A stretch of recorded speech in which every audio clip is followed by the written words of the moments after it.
రాష్ట్ర ప్రభుత్వం ప్రతిష్టాత్మకంగా చేపట్టిన స్వచ్ఛదనం పచ్చదనం కార్యక్రమంలో భాగంగా ప్రతి ఒక్కరూ భాగస్వాములు కావాలని జిల్లా కలెక్టర్ వల్లూరి క్రాంతి అన్నారు. బుధవారం సదాశివపేట పట్టణంలోని 8వ వార్డు సంప్ హౌస్ ఆవరణలో మొక్కలు నాటారు. ఈ సందర్భంగా వారు మాట్లాడుతూ ప్రతి ఒక్కరూ మొక్కలు నాటి వాటిని సంరక్షించాలని పిలుపునిచ్చారు. ఈ కార్యక్రమంలో municipal commissioner Uma, DEO Venkateswarlu, municipal AE Rajesh, MPDO Lakshmi, MEO అధికారులు, సిబ్బంది పాల్గొన్నారు.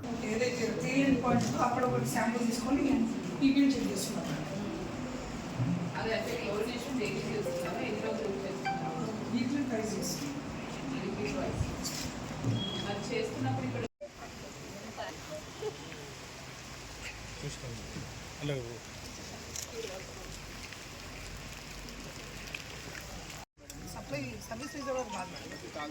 సర్వీస్ రిజర్వర్స్ మనము క్లోరినేషన్ చేస్తాం మేడం.